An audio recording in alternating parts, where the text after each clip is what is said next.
Saludos cordiales, amigas y amigos, bienvenidos y bienvenidas a Tercer Debate Modalidad Virtual, una iniciativa de los medios legislativos. En el tema de hoy hablaremos sobre el proyecto de Código Orgánico de la Salud, una vez que este documento fue aprobado ya en segunda instancia por la Asamblea Nacional. Bienvenidos y bienvenidas, esto es Tercer Debate.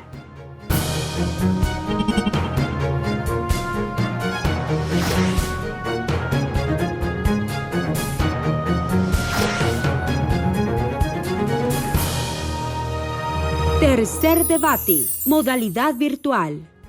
Vamos a saludar a nuestros invitados, pero antes vamos a revisar el perfil de cada uno de ellos. Revisemos ahora el perfil del asambleísta Sebastián Palacios.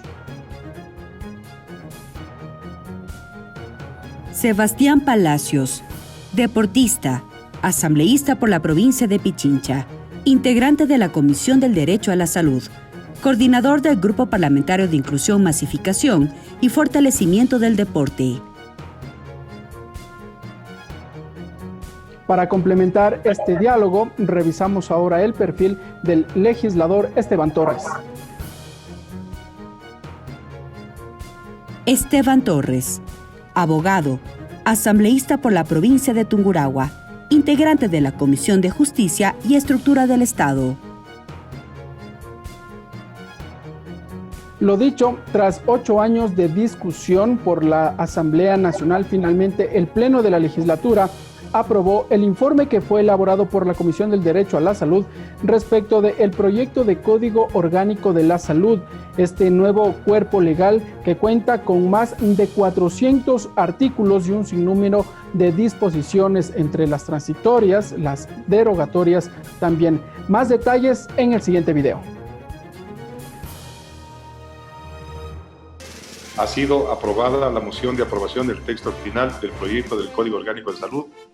Con 79 votos, la Asamblea Nacional aprobó el proyecto de Código Orgánico de la Salud. El asambleísta William Garzón, presidente de la Comisión del Derecho a la Salud del Parlamento, recordó que el documento agrupa 43 normativas legales en materia de salud y fue socializado en 12 talleres y reuniones en todas las provincias del país. Su primer debate se realizó en el Pleno de la Asamblea Nacional el 11 y el 12 de mayo del 2017 y el segundo debate en el Pleno fue en el mes de mayo y julio del 2019. El Código de Salud recoge las observaciones de varios actores que fueron parte de la construcción del texto. En esa línea, William Garzón destacó el sentido común con el que fue elaborado el documento. No es necesario, estimados compañeros y compañeras, que les recuerde que somos una comisión especializada en temas de salud. Nosotros no creamos ni eliminamos tipos penales. Además, el proyecto de Código de la Salud incluye temáticas innovadoras para el sistema jurídico en materia de salud basado en la atención primaria, así como la atención preventiva, e incorpora temáticas que han sido postergadas por falta de un debate serio a escala nacional. Es necesario resaltar que la impostergable tarea legislativa de regular los temas que otros legisladores no se atrevieron a sacarlo a la luz. Nosotros sí lo hicimos. La aprobación del proyecto de Código de la Salud se cumple tras 8 años de debate al interior del Legislativo, bajo la administración de César Litardo. Gracias a todos por este importante proceso en donde hemos aprobado una ley que ha tenido varios años de procesamiento en el país y que esperemos que sirva para mejorar las condiciones del sistema de salud del Ecuador. Con eso, señor secretario, cerremos la sesión.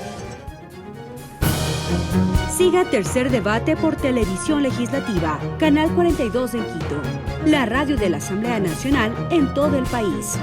En Facebook, por TV Legislativa, y en la web, en vivo.asambleanacional.gov.es.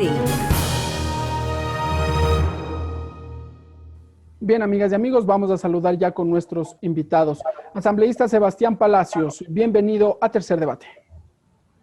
Hola Ricardo, ¿qué tal? Un saludo para usted, para Esteban y para toda la gente que nos mira y nos escucha. Gracias, legislador. Igualmente, asambleísta Esteban Torres, bienvenido a Tercer Debate que se emite por la señal de los medios legislativos. Un saludo también, Ricardo, un saludo también a Sebastián y a todas las personas que nos van a escuchar y a ver en este programa. Claro que sí. Empecemos hablando entonces sobre este nuevo Código Orgánico de la Salud. Empiezo por usted, asambleísta Sebastián Palacios, integrante de la Comisión del Derecho a la Salud de la Asamblea Nacional. Finalmente, el Parlamento ecuatoriano aprobó esta iniciativa tras 8 años de discusión. Empecemos. ¿Cómo fue el debate, la discusión, el análisis de este cuerpo normativo al interior de la comisión? Gracias, Ricardo. Este proyecto de Código de la Salud, como ustedes conocen, viene en debate hacia 8 años. Desde esa época se empezó a pensar en un nuevo Código de la Salud y era una deuda que tenía el Parlamento ecuatoriano en el anterior periodo y después se trasladó esa deuda en este periodo. Dentro de la Comisión de Salud nosotros recibimos un texto que venía del anterior periodo y lo transformamos completamente, casi que fue escribir el código desde cero. Se lo hizo de la mano y con el acompañamiento de técnicos, de médicos, de profesionales en la materia de la salud. Por supuesto, hubo temas controversiales dentro del tratamiento y me refiero a la parte técnica. Hablamos muchas veces sobre las facultades que tenía el Ministerio de Salud y ustedes recuerdan que mi posición dentro de la comisión siempre fue la de evitar que a través del Código de la Salud se plasme un sistema en el que el Ministerio de Salud tenga demasiado poder, que sea un esquema concentrador, se dijo en su momento. Exactamente, que emita política pública, preste el servicio y además controle a través de sus agencias de control. Todo se fue subsanando conforme fue avanzando el debate. Ya después les puedo explicar cómo se subsanó esa concentración que existe sobre el Ministerio de Salud. Hubo obviamente posiciones alrededor de la participación de la industria dentro de este cuerpo legal. Hubo posiciones en torno a las sanciones que reciben los médicos a través del Código de la Salud. En fin, es un código que, como usted dice, Ricardo, es muy grande, 405 artículos que trata una variedad de temas y por eso tomó mucho tiempo. Pero no hay que dejar de decirlo que una de las razones por las que la votación de este Código de la Salud demoró, tomemos en cuenta que hace un poco más de un año se aprobó ya, o más bien se trató el segundo debate en la Asamblea y lo único que quedaba pendiente era la votación. Una de las razones por las que se dilató la votación es justamente por el que existieron o el que empezaron a salir muchos temas que se los llamó controversiales o sensibles, que desde nuestro punto de vista, desde el punto de vista no solo de Sebastián Palacios, sino de todos los que somos parte de la Comisión de Salud, que por cierto integran asambleístas de distintos partidos políticos, fueron puestos en la mesa o en el debate de forma irresponsable, porque se quiso descontextualizar lo que dicen realmente los artículos, se empezó a desinformar y ese mensaje empezó a calar en algunas personas, lo cual hizo que el día que se quería votar este código, muchos asambleístas no quieran dar el voto por el miedo a que la gente los juzgue, diciendo que aprobaron un código que, como se decía, es un código abortista o un código que permite o legaliza la marihuana o que permite el cambio de sexo en niñas y niños. Y claro, asambleístas que incluso entendiendo el espíritu del Código de la Salud, tenían miedo de votar a favor porque después eso les iba a afectar en sus votos en las próximas elecciones. Legislador. Entonces, no hubo los votos, sino hasta hace unos días que finalmente alcanzaron los votos necesarios para aprobar este Código de la Salud en el Pleno. Eso en el contexto general y claro, a lo largo de estos minutos vamos a ir desmenuzando algunos de los artículos que en su momento han sido considerados como de mayor análisis, controversiales si se quiere, porque dentro de un debate al interior del Pleno de la Asamblea Nacional también lo que se busca es contraponer ideas. Vamos ahora con el asambleísta Esteban Torres. Si bien la discusión de este Código Orgánico de la Salud arrancó en el año 2012 con el anterior periodo legislativo, finalmente es en este en donde se toma la decisión y se dice, pues bien, ahora ustedes tienen la responsabilidad de con su voto aprobar los informes que fueron elaborados por la Comisión del Derecho a la Salud. Quiero consultarle a usted, asambleísta Esteban Torres, ¿qué fue lo que sucedió precisamente en el interín, entre estos meses, entre julio y recientemente hasta agosto de este año, julio del 2019 y agosto de este año, cuando surgieron estos temas de mayor discusión? ¿Cuál fue la situación al interior del legislativo que de alguna u otra manera no permitía avanzar ya en la votación definitiva de este cuerpo normativo. Bueno, el Código de la Salud propuesto hace muchísimos años, y todos sabemos del gobierno en el que fue propuesto, el periodo legislativo en el que fue propuesto, la anterior asamblea tenía una mayoría aplastante del correísmo de más de 100 votos, entonces todos los códigos tenían el mismo sentido, eran códigos de numerosos artículos, concentradores de poder, estatistas y por supuesto en muchos influenciados por ideologías que ponía también en ese entonces los vinculados a la izquierda, especialmente del gobierno correísta, y que buscaban tener algún eco ya legislativo. Ese código siguió el proceso legislativo normal, pasó en la comisión, y a esta nueva asamblea se llegó con un texto que fue, y eso reconozco, depurado en varios temas, incluso precisamente hasta antes del año pasado se seguían denunciando temas, por ejemplo, la presencia o la inexistencia de la presencia de los representantes del sector privado en las comisiones de compra de medicamentos, y una serie de temas que se lograron corregir, pero por supuesto no se corrigió todo, y lo que pasó fue lo que comenta el asambleísta Palacios, el hecho de que no existían los votos durante sucesivas convocatorias a la votación, hasta que finalmente hubo la votación la semana pasada y este texto se aprobó.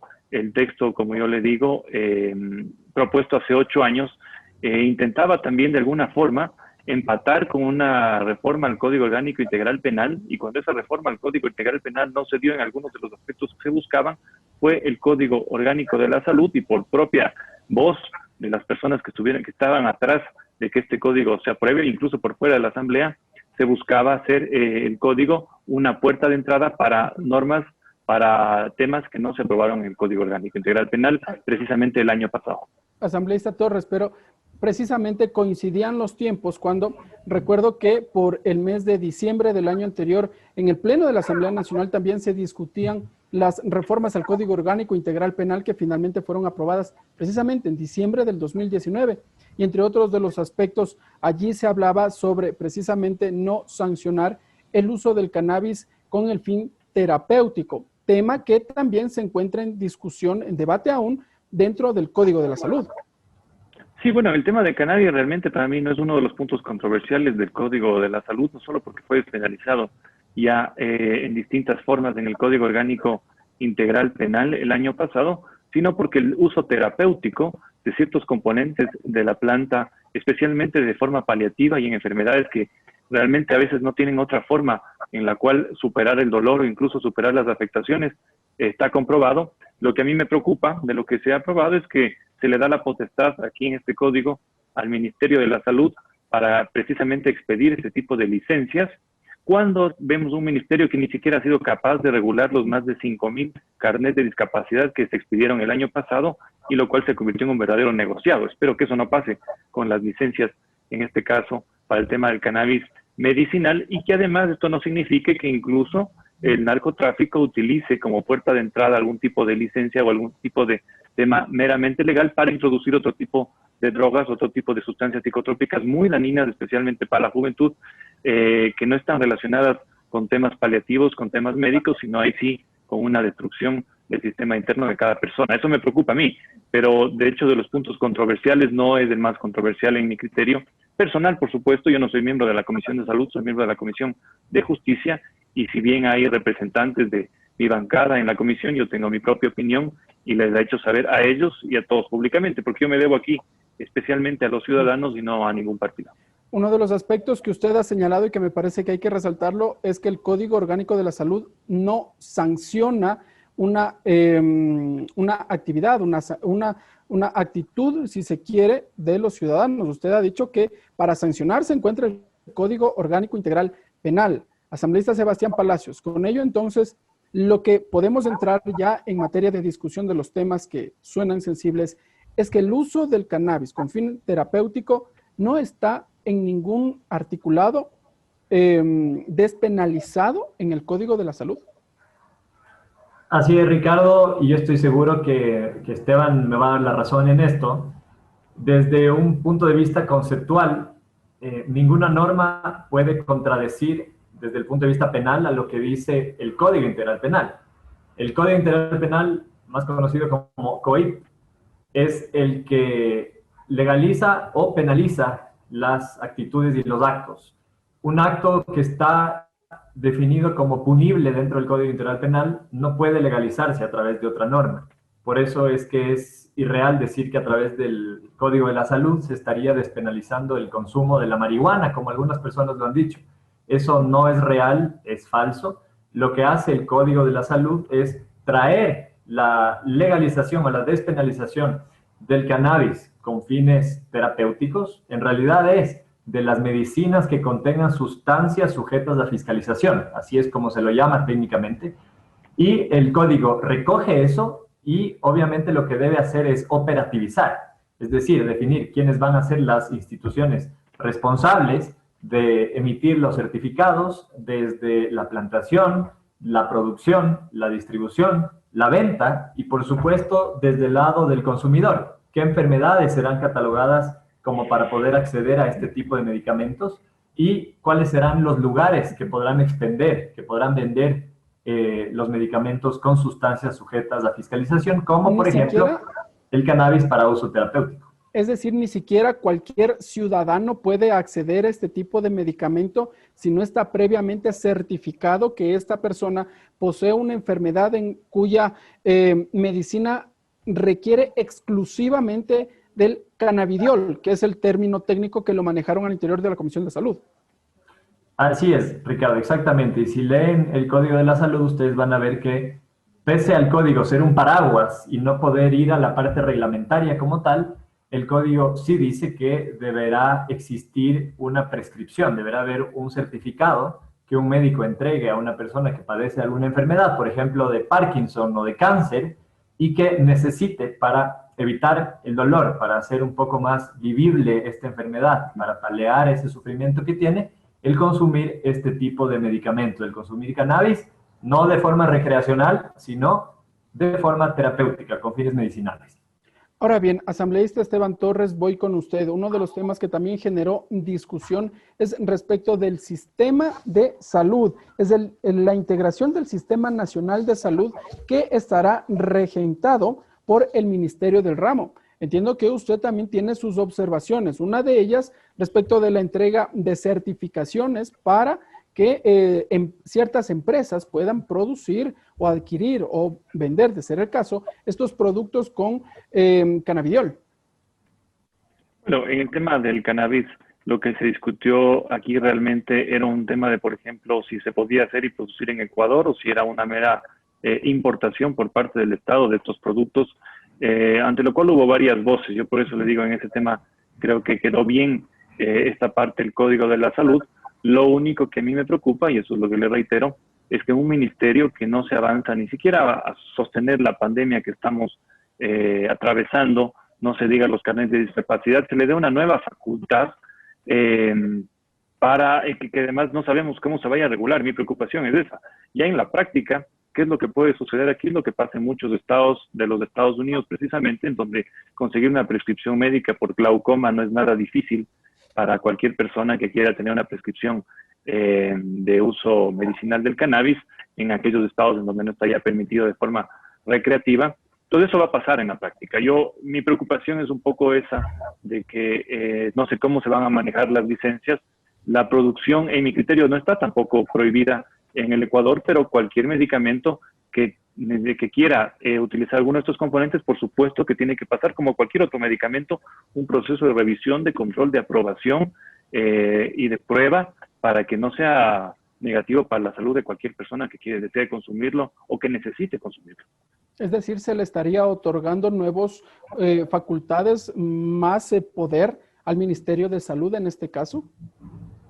Sí, bueno, el código sigue reuniendo eso, y es el hecho de que ahora ser ministro o ministra de Salud es un cargo con muchísima incidencia, no solo en este tipo de cosas, sino especialmente en el manejo de la salud y lo que en este país por el sistema, por la Red Nacional de Salud Pública también incluye a los privados. Entonces, todos están bajo la tutela del ministro, desde hospitales, clínicas privadas, laboratorios privados, y por supuesto eso a veces genera dudas porque no sabemos quién va a hacerse cargo de la salud. Creo que hoy hay un ministro muy preparado en el ramo, pero hemos visto que otras ministras en el pasado incluso han utilizado para ese cargo para hacer política, para para constituir movimientos políticos, lo cual no tiene ninguna presentación.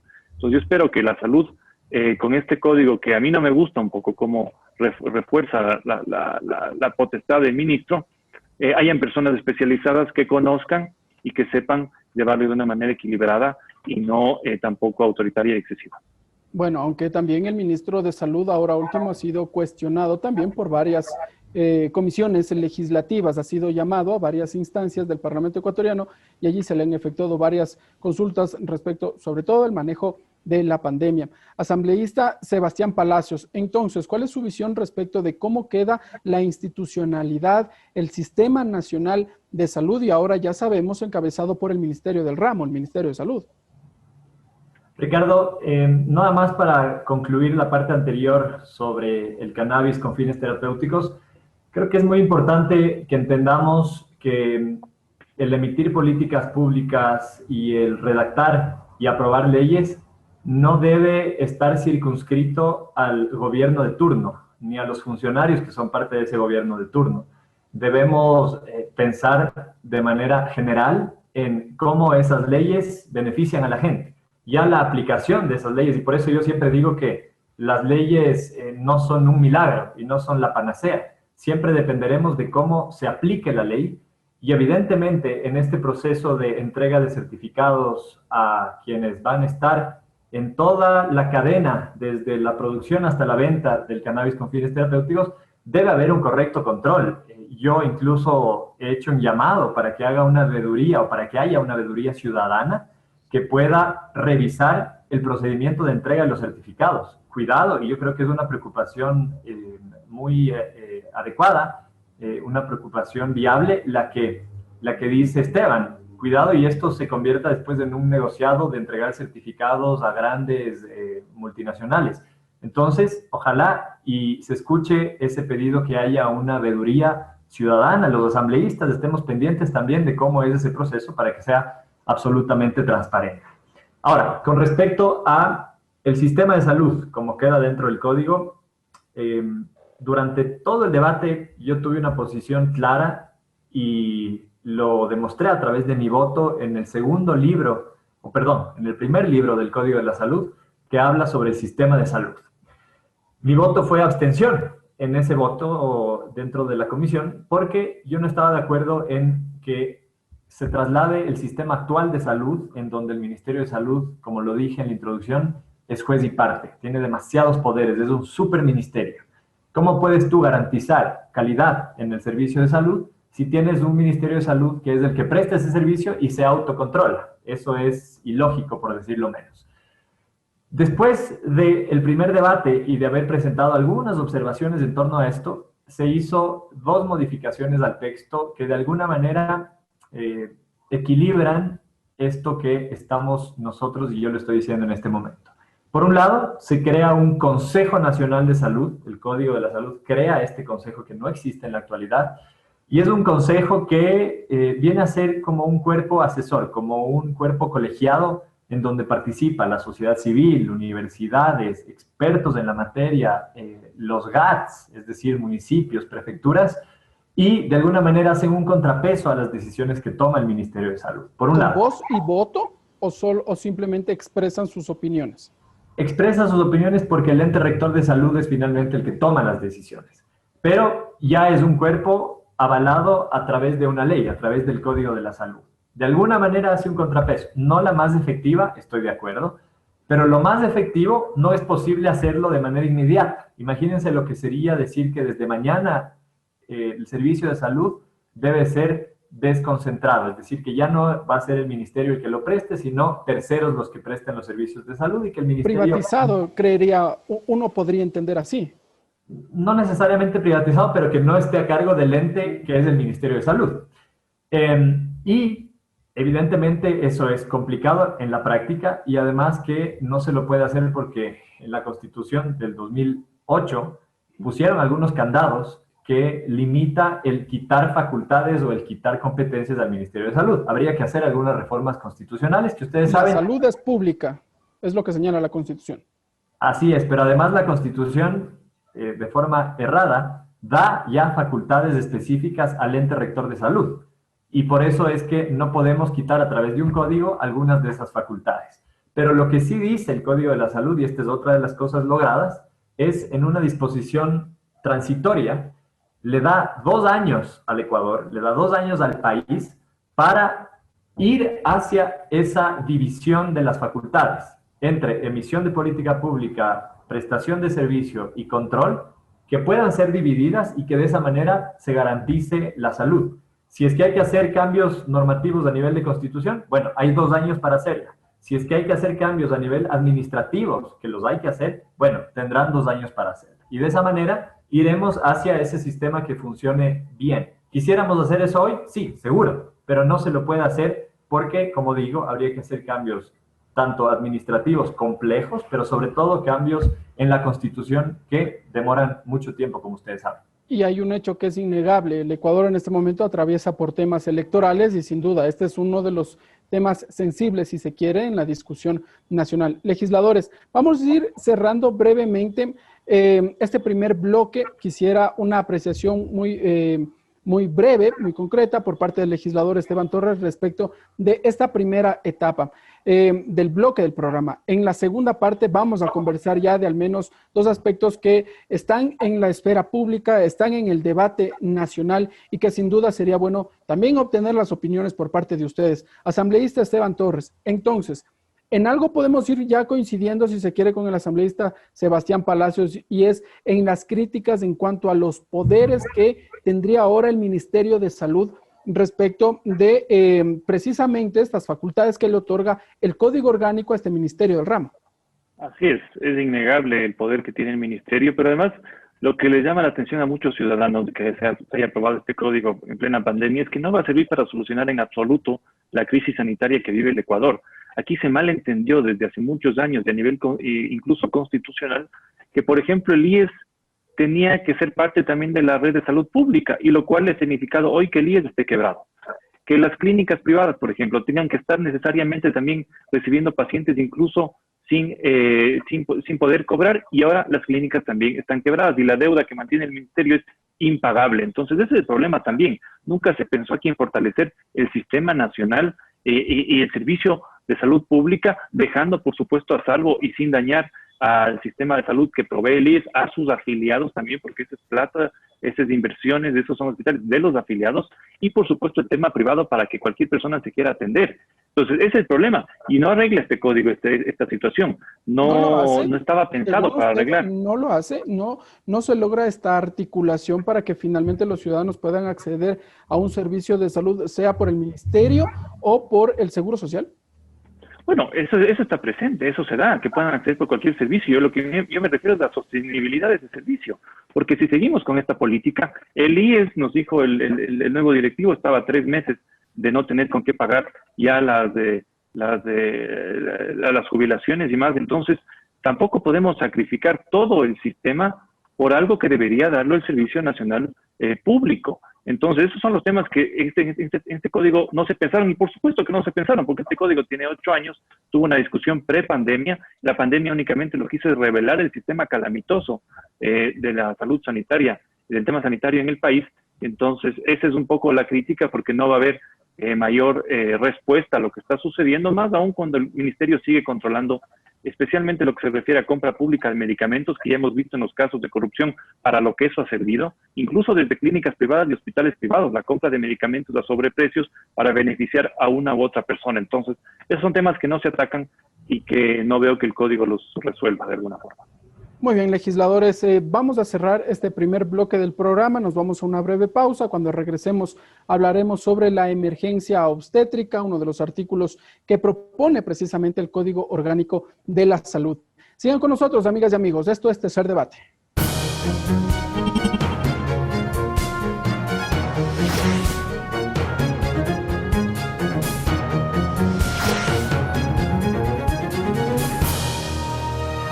Tercer debate, modalidad virtual.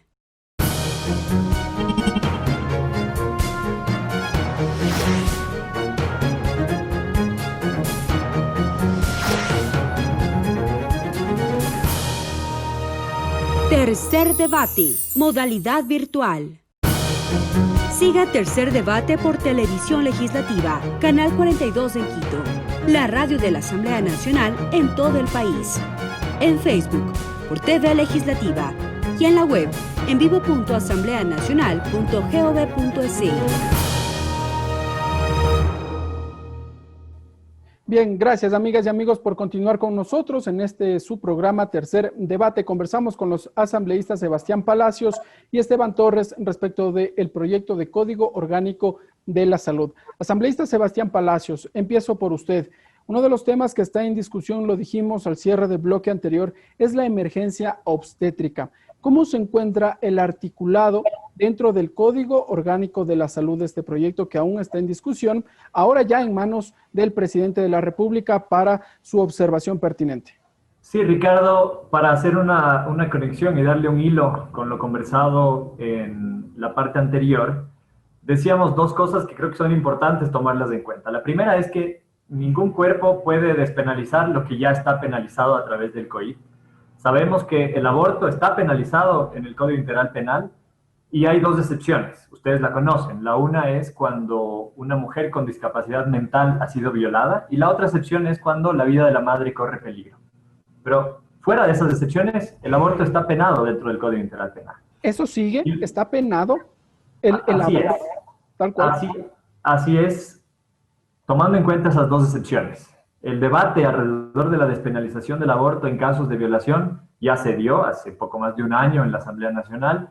No hubo los votos, por 5 votos no hubo la despenalización, pero ese es otro debate. Tendríamos que armar un nuevo tercer debate para conversar de eso. Este debate sobre el Código de la Salud nos trae a un tema de atención de salud. Entonces, esa premisa es importante decirla. Y la segunda premisa, que también es importante mencionarla y que lo hablamos en la anterior parte, es que una ley no puede normar o regular el comportamiento de las personas y la aplicación de la norma como tal. Es decir, decíamos, el Código de la Salud no puede, no ayuda dentro de la pandemia. Bueno, es difícil que ayude a que los funcionarios del sistema de salud sean justos, que no sean corruptos, que no hagan contratos con sobreprecios, que no emitan carnets de forma ilegal. Es decir, eso ya está penado y están cometiendo una ilegalidad y tienen que ser sancionados. Lo mismo se aplica para todo lo que está penalizado a través del Código Integral Penal y dentro de la atención en salud se va en contra de esa penalización. Ok, vamos al artículo 201 del Código de la Salud, que no habla de la práctica del aborto per se, sino que habla de las emergencias obstétricas. ¿Y por qué hago esta diferenciación? Porque una cosa es que un médico atienda un aborto de forma proactiva de una mujer que llega a un hospital y dice, señor doctor, quiero que atienda y que me practique un aborto. Eso es una cosa. Y otra muy diferente es que un médico atienda un aborto de una mujer que llega en emergencia. Una cosa es atención proactiva, otra cosa es atender una emergencia. Y por eso es que estamos hablando de las emergencias obstétricas. Y un tipo de emergencia obstétrica es justamente el aborto. Un médico, y esto es lo que dice el artículo, no puede negarse por objeción de conciencia o por cualquier razón a atender a esa mujer que llega con un aborto al hospital, que llega sangrando porque puede ser que está embarazada y se rodó las gradas y eso le produjo un aborto. O puede ser que tenga un aborto espontáneo, natural. O también puede ser que se haya tomado unas pastillas o que se haya ido a un centro clandestino. Pero en definitiva llega al hospital de emergencia y en el hospital el médico tiene la obligación de atenderla, no de denunciarla, no de plantear objeción de conciencia, de atenderla. Esa es su obligación y ese principio está dado en las clases de medicina, en la carrera de medicina que cualquier médico estudia y se pone en la práctica cuando está ya a cargo de un centro de salud, de un hospital, tiene la obligación de atender. Eso dice el artículo. En ningún lado el artículo dice que se está despenalizando o se está viabilizando el aborto. Eso debe quedar muy claro. Es decir, legislador, para entenderlo, en la actualidad un médico puede también a través de la objeción de conciencia atender a una mujer que llegue con esta emergencia, porque además hay que señalarlo, el Código Orgánico de la Salud utiliza el término emergencia obstétrica en el artículo 201, no menciona como tal la palabra aborto como para entenderlo de esa manera, sino que más bien ahora un médico, de acuerdo al proyecto, lo que debe hacer un médico es atender la situación en la que se encuentra la mujer en este momento, sea por las causales que fuere. La mujer se encuentra en un estado de emergencia y el médico debe atenderla a ella. ¿Ese es el espíritu del artículo 201 para entenderlo? Exactamente, Ricardo, ese es el espíritu. El médico tiene la obligación de atenderla y de salvar su vida, de salvar la vida de su hijo, del feto que lleva en su vientre, también. Eso es lo que debe buscar el médico, pero la única forma de lograrlo es atendiendo de forma emergente, no dilatando la atención. Ese es el espíritu que tiene el artículo, y el artículo, Ricardo, Esteban y a todos los que nos escuchan, no fue redactado así porque se les ocurrió a un grupo de asambleístas. No, el artículo ha sido revisado por grupos de médicos. El Colegio de Médicos de Pichincha, por ejemplo, ha dado apoyo a la redacción de este artículo.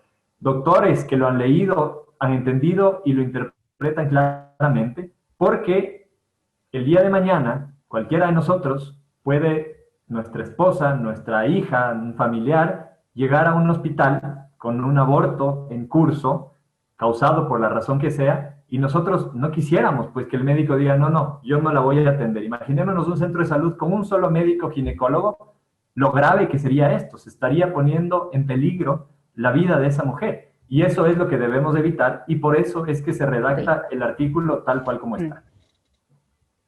Muy bien. Asambleísta Esteban Torres, lo hemos visto a usted también proactivo en redes sociales, hemos visto interacciones que mantiene con varios ciudadanos, también expresando su postura respecto del artículo 201. Queremos conocer precisamente cuál es esta postura que usted la maneja y que la ha defendido a través de las redes sociales. Sí, bueno, el artículo 201 es muy claro. Dice, serán consideradas de emergencias los abortos de cualquier tipo y por cualquier causa aparente. Esto significa que están inmersos en este articulado todas las causales que no están exceptuadas del artículo 150. Entonces, ¿qué va a significar con todo esto? Además, hablemos desde la práctica. Yo no conozco ningún caso, y he hablado con muchos sectores y muchos grupos, ningún caso en que se le haya negado alguna atención a alguna mujer que llegue por una emergencia obstétrica. Los doctores saben, hablaba con muchos amigos doctores, saben cuando el aborto es espontáneo, cuando es un tema natural, y cuando fue causado también, incluso por la propia actitud de la mujer frente a ese caso. Entonces, ¿qué me preocupa a mí? Que claro, no importó lo que se votó en el Código Orgánico Integral Penal, sino que existe el artículo para que haya, por supuesto, y tiene que haber la atención a cualquier persona que esté en riesgo su vida de por medio. Pero lo que sí me preocupa a mí es que cuando se promueve el hecho, lo que decía Sebastián, que se tomen pastillas, porque el aborto no es o el aborto actual no es como se nos ha propuesto o se ven en esos videos con el procedimiento quirúrgico en donde el bebé, no, hoy basta una pastilla que además de forma clandestina se consigue por menos de $6, entiendo, y que hace que ya se desprenda el bebé de donde puede estar con vida en el vientre materno. Entonces, esa es la preocupación. No importó lo del Código Penal, sino que con este tema, y además sancionando, por supuesto, a los doctores que se quieran negar, aunque yo no conozco realmente, y tengo amigos doctores creyentes que y con su objeción de conciencia igual atienden, porque aquí no ha habido, primero no hay denuncia a una sola mujer por parte de un doctor. Los casos que se han denunciado por temas de aborto son precisamente por las parejas, porque las parejas no quieren que su hijo, su hija que está en el vientre sea abortado. Esos son los casos que se conocen. Nunca ha habido una denuncia de un doctor a una mujer. Entonces aquí también se nos ha pintado, y en el tema del Código Penal se decía que habían 30,000 violaciones al año y casos en el Ecuador. Falso, no es así.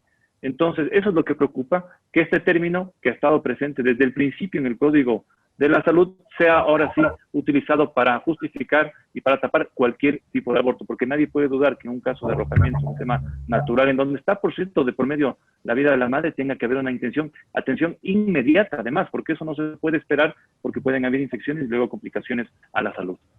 Pero finalmente, de haber denuncias, el tema sería mucho más grave, es decir, que se estaría criminalizando el accionar de una mujer previamente, sí, cuando el deber del médico sería atenderla. Sí, pero bueno, el tema de denuncia aquí no se habla de nada.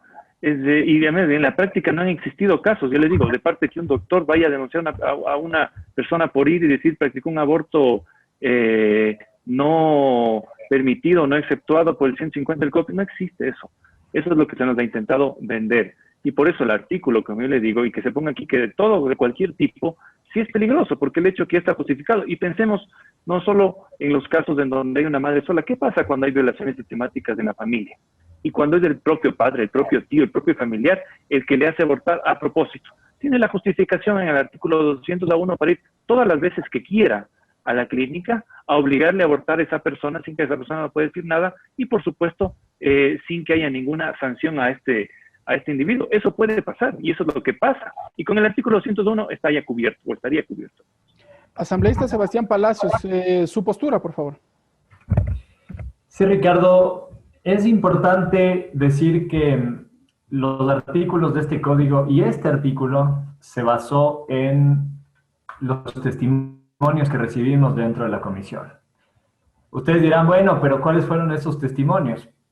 Revisemos fuentes, por ejemplo, de sentencias del Consejo de la Judicatura. Y aquí tengo yo a la mano una que me voy a permitir leer rápidamente, que es sobre el caso de Carla, una guayaquileña de 20 años de edad, soltera, de instrucción bachiller, dedicada a los quehaceres domésticos, residente en la Troncal, provincia del Cañar. Madre de una niña de 2 años, Carla era víctima de violencia intrafamiliar por parte de su pareja. En su testimonio aseguró que él la obligó a tomar las pastillas, luego la llevó hasta el hospital, donde ella entró sola y inadvertida por su agresor, que no debía decir lo que había ocurrido. O sea, el agresor le advirtió que no diga lo que pasó. Carla ingresó al hospital con dolor abdominal, posteriormente expulsó al feto de 22 semanas en el baño del hospital.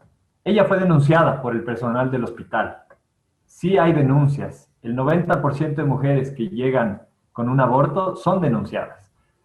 Y sentenciada a 6 meses de prisión, porque según los jueces no presentaba lesiones de agresiones cuando fue atendida en el hospital. Y porque la madre de su ex conviviente aseguró no haber observado discusiones. Esto a pesar de que los padres de la joven confirmaron que su hija era maltratada constantemente por su pareja.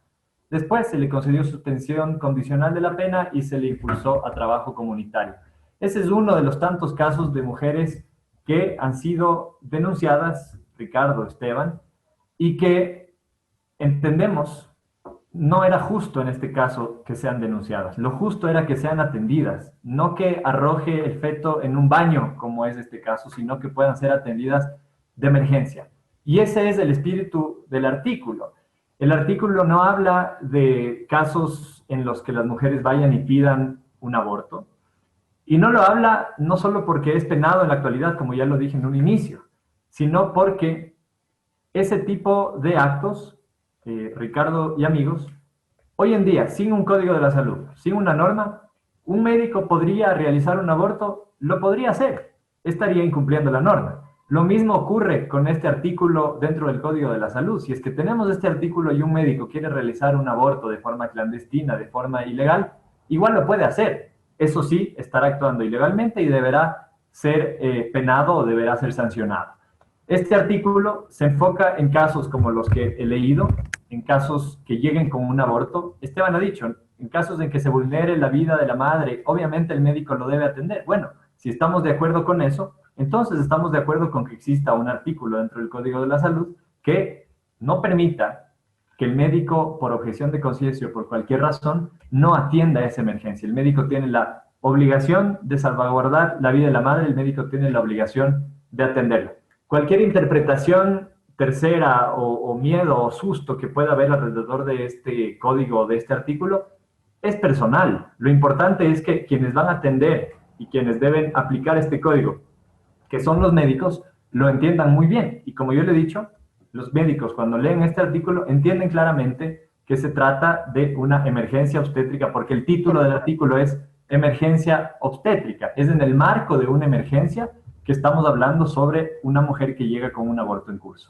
Correcto, asambleísta Sebastián Palacios. Voy con la réplica, si se quiere, por parte del asambleísta Esteban Torres, antes de efectuarle una repregunta.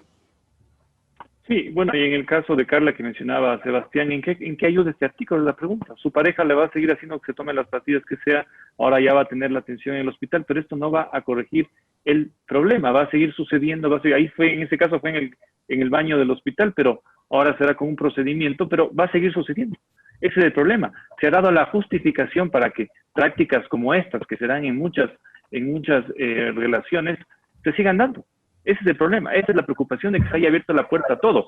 El tema de que cuando está de por medio la vida de una madre, no hacía falta ni siquiera un artículo, porque eso ya está sobreentendido en el Código Orgánico Integral Penal, y hace falta, y basta con una evaluación médica para saber que si estaba en riesgo la vida de la madre, siempre está ese caso exceptuado. Yo estuve de acuerdo con ese caso estoy conceptualmente y en todo ideológicamente de acuerdo. Por eso digo, si eso no hacía falta, ¿para qué pusieron al 201? ¿Y para qué señalar que por abortos de cualquier tipo y de cualquier causa aparente? Entonces eso es lo que vamos a tener ahora. Probablemente parejas que obliguen a sus parejas también, o que les obliguen no solo a tomarse una pastilla, sino quién sabe a qué otras cosas peores, para que tengan la atención en el hospital y que esto siga sucediendo. Asambleísta Esteban Torres decía que tenía una repregunta, y esto saliéndose un poco ya de la esfera de la discusión del articulado, y entramos a la esfera política, si se quiere. En el momento en el que ahora vive el Ecuador, una campaña electoral que ya prácticamente ha arrancado, se estaría entonces generando a través de una ideología, una presión política para que desde el Ejecutivo exista un veto a sectores que han pedido el veto total al Código Orgánico de la Salud. Algunos que, si se quiere, han sido más cautos y han dicho, bueno, el Ejecutivo debería objetar, observar, vetar este artículo. ¿Hay una presión en contra del presidente de la República? Bueno, más allá de cualquier proceso electoral, desde que yo estoy en la Asamblea y no estoy estos 4 años, estoy únicamente estos 2 últimos años, siempre he mostrado mis posturas en todos estos temas de frente, sin miedo. Hay muchos políticos que prefieren no discutirla. Y en algo, déjenme hacer también un paréntesis acá, en un tema fuera de ya la discusión, y es que vea, Ricardo, lo positivo de esta discusión. Yo estoy discutiendo con Sebastián de temas de posiciones, de principios, de ideas, y eso es la Asamblea. Ese es el Poder Legislativo. Aquí no estamos discutiendo negocios, entrega de hospitales. No. Esta es la discusión que tiene que darse en democracia. Y como yo le digo, yo no creo que fui victorioso en lo del Código Orgánico Integral Penal, pero sin duda lo que yo defendía tuvo, no fue, no tuvo la aprobación de lado. Y ahora en el tema del Código de la Salud, mi posición, lo que he defendido, no tuvo el apoyo democrático en la Asamblea.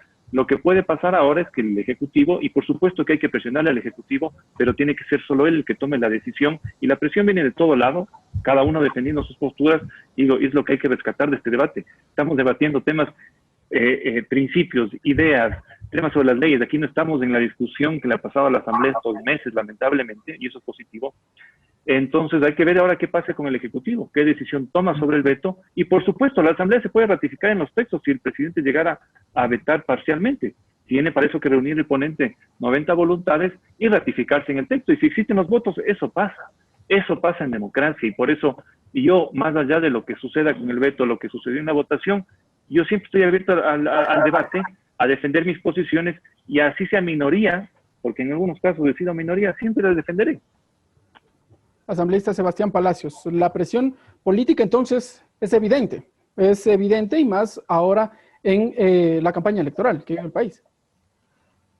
Ricardo, antes de responder esa parte, yo sí quisiera aclarar por qué razón este artículo se lo redacta para salvar la vida de personas como Carla, del caso del testimonio que leí hace un momento.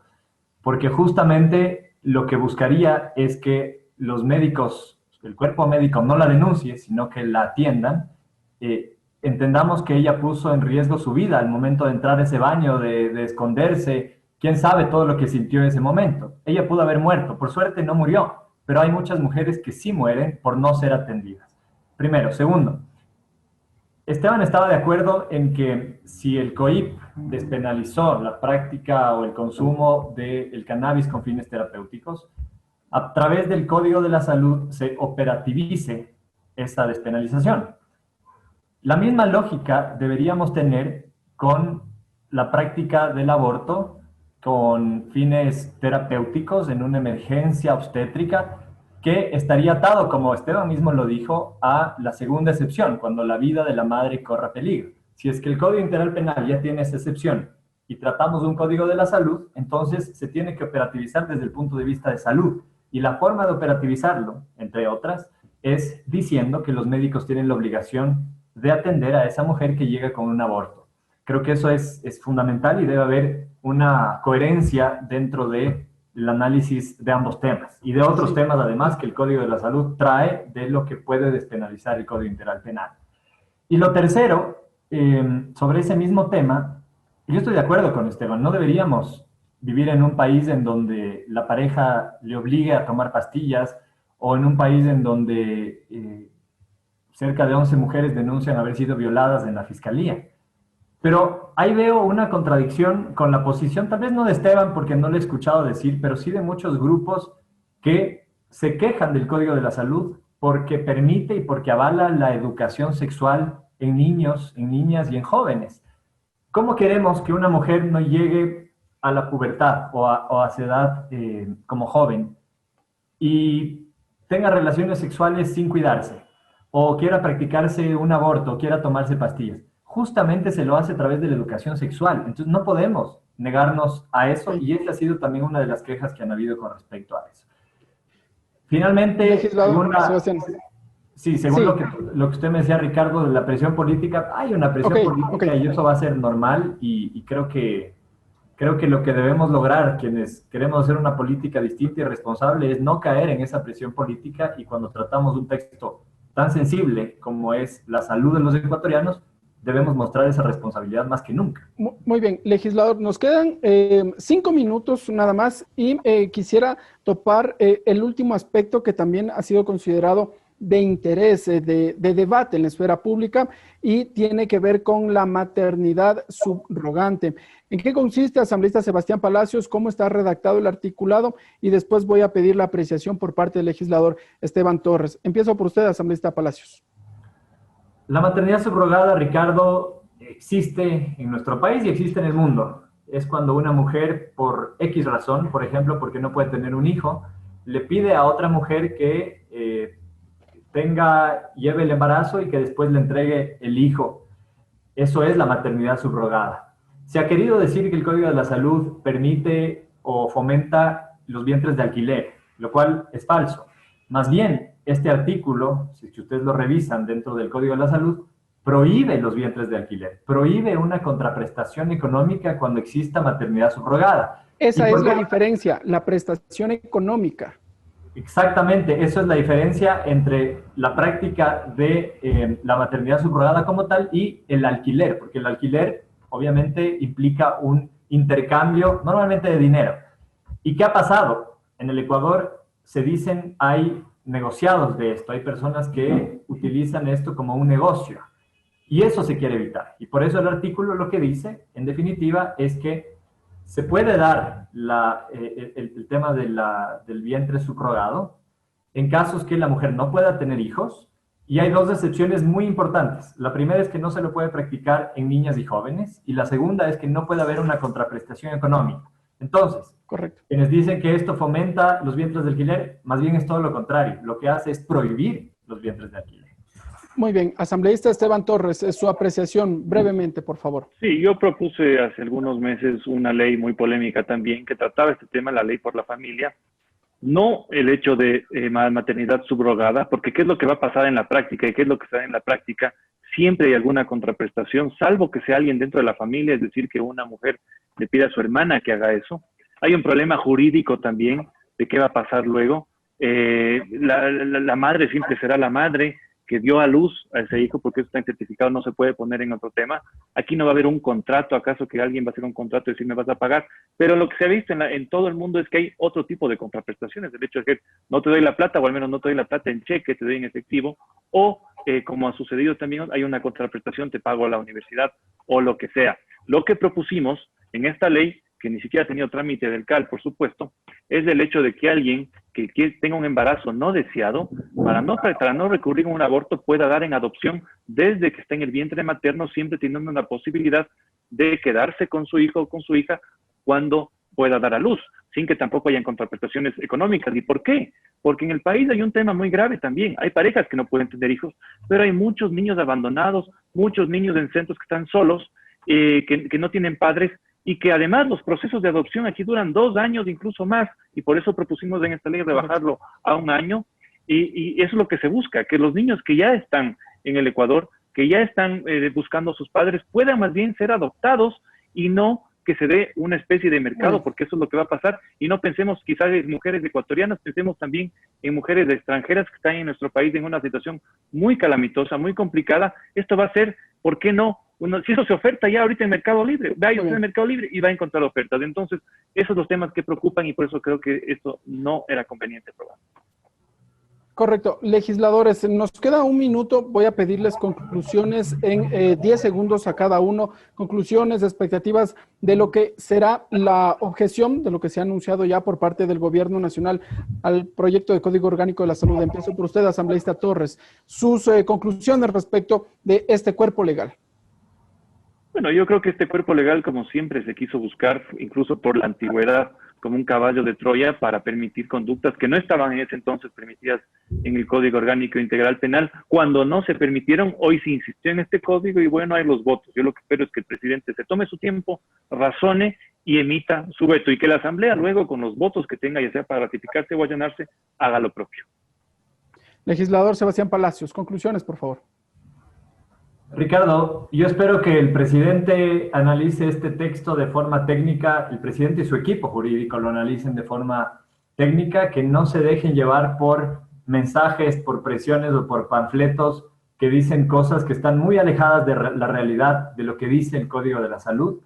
Este es un código técnico, es un código que trata sobre la salud de los ecuatorianos y por lo tanto debe ser asumido con toda la responsabilidad. Si es que hay un veto en base a un análisis técnico, por ejemplo, lo que hablamos de las competencias del Ministerio de Salud, del Consejo Nacional de Salud, del Sistema de Salud, perfecto, lo revisaremos el veto, pero que ese veto sea responsable, que sea basado en evidencia, que sea basado en un análisis técnico. Eso es lo que esperamos, no solo en la comisión, no solo en la Asamblea, yo creo que todo el país.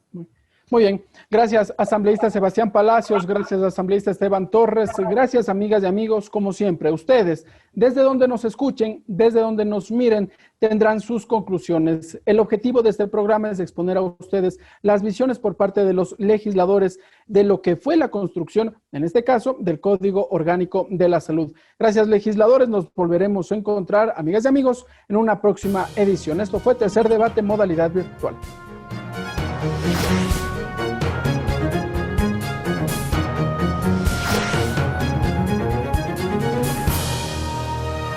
Tercer debate, modalidad virtual.